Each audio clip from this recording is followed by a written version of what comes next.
Proverbs 23:13 and 14 says, "Withhold not correction from the child, for if thou beatest him with the rod, he shall not die.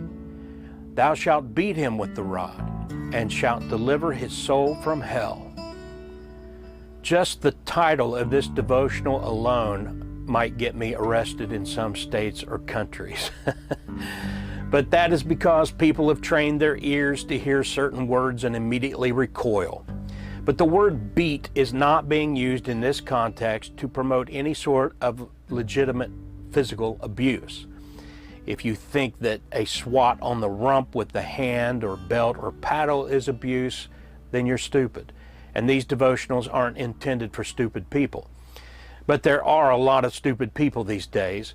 Some are so brainwashed and trained that even my use of the very fitting and useful word stupid makes them want to curl up in the fetal position and cry.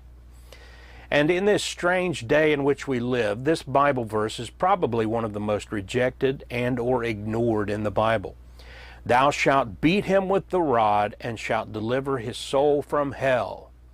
So, of course, we're not advocating any sort of physical child abuse, but the idea that striking a child with measured force on the rear end constituting abuse is an uncivilized, ignorant idea that demonstrates an unhealthy attitude toward violence, which is not always a bad thing, and an unhealthy attitude toward the words of God. People are taught that anger is a sin. Most of the people taught that are using new versions like the Message, where Matthew 5:22 says that anyone who is so much as angry with a brother or sister is guilty of murder. That's a lie. And it's not just because it's the very corrupt and pathetically inaccurate Message Bible. The ESV touted as being so accurate and using the best this and that, says everyone who is angry with his brother will be liable to judgment. Again, a lie. And hopefully our faithful listeners remember a couple of Proverb devotionals back, number 800 to be exact, where we talked about the missing note. Well, the real Bible, King James Version, says in Matthew 5:22 that whosoever is angry with his brother without a cause shall be in danger of the judgment. The missing note from the Message in ESV, without a cause. And sometimes there is a cause for a parent to be angry with their child. And there's a good reason to spank, or in the words of our proverb, beat a child.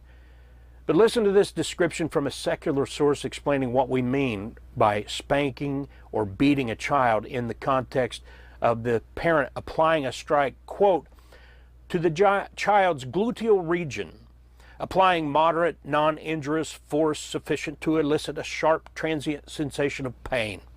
This action targets the buttocks, specifically the gluteus maximus and gluteus medius muscles, which are rich in sensory nerve endings. The force is typically applied with a controlled, deliberate motion to avoid bruising or lasting tissue damage, aligning with the definition of non-injurious physical punishment used in research.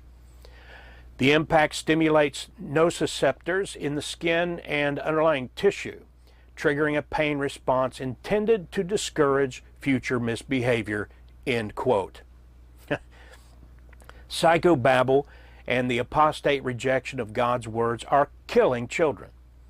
If you properly beat your child when needed, that doesn't guarantee good behavior. That child still has a free will. But ignoring God's words all but guarantees bad behavior. And the exceptions of children raised without spanking, who then turn out decent, they're the exception to the rule. And actually, they prove the rule.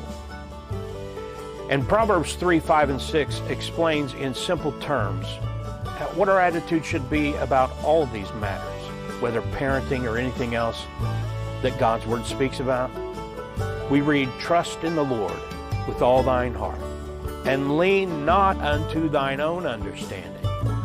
In all thy ways acknowledge him, and he shall direct thy paths." God's Word is always right. God's ways are always the right way.